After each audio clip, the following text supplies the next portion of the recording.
最近网上流传一段视频，有位青年在海滩上扔出飞盘，只见其向前飞行一段距离，就原路倒退回来，然后表演者开始不断摆弄，让飞盘在面前保持悬停。这个特技看起来十分有趣，因此本期我们就来研究飞盘的飞行原理。通过研究，我们也许还能破解这架神奇的风帆飞机的秘密。据说该机无需发动机，只要刮大风就能从平地逆风起飞，通过从气流中薅羊毛的方式实现完全白嫖式飞行。说到飞盘的原理，我们当然会想到它是依靠快速自转获得陀螺稳定性，借此保持姿态向前飞行，而这容易让人忽略飞盘圆盾的边缘。如果飞盘是实心的，观察前缘的上行绕流发现，气流贴着湖面运动时出现了加减速过程，使此处平均流速增大，压力降低，而气流到达后缘又会向下偏转，再次贴着边缘的湖面加减速，形成后方的低压区。因此，飞盘不仅通过向下偏转迎面气流获得撞击升力，还通过两处低压区获得异形升力，并且后缘还有上强下弱两个气流分离泡，里面的涡流互相反转，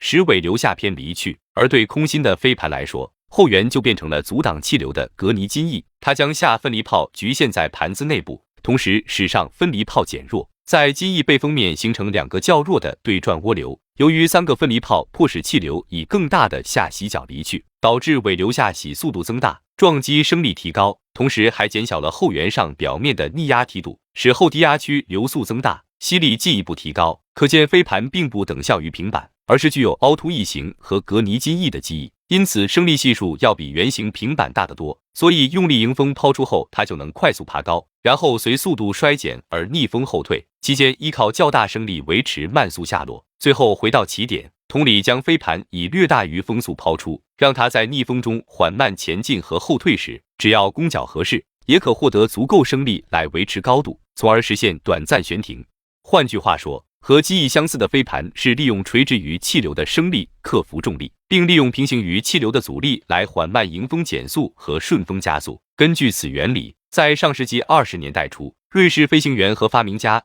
约翰多姆霍兹想到了一个绝妙的风帆飞机。他的想法十分质朴，既然飞机的机翼受到和气流垂直的较大升力，以及和气流平行的较小阻力，那我给机身装上个桅杆，绑上主帆和三角帆，当风从前侧方吹来，帆就会鼓起，变成单面凹凸翼形的机翼。于是受到指向前侧方的较大升力和指向后侧方的较小阻力，那么飞机就会被帆牵拉着侧滑前进，这样迎面气流就能让机翼产生升力，只要前进速度足够快就能飞起来。因此无需发动机，靠薅风力的羊毛即可实现完全白嫖式飞行。为此，多姆霍兹在1922年成立了帆船飞机公司，并在美国和法国申请专利。然后他耐心等待1929年经济危机到来，以便用超低价购进材料打造原型机，踌躇满志的在缅因州老果园海滩试飞。据史料记载，帆船飞机在汽车牵引下可上升到50-60米高度，这让多姆霍兹感觉胜利在望。可是放在平地上滑行，这架飞机始终无法离地。究其原因，虽然飞机在地面静止时，前侧风能使帆部产生较大的升力，可是机身向帆的气动力方向加速滑行时，迎面气流和来风叠加的真风速方向就会导致帆的实际迎角减小，且来流速度降低。因此在滑跑中，帆的拉力越来越弱，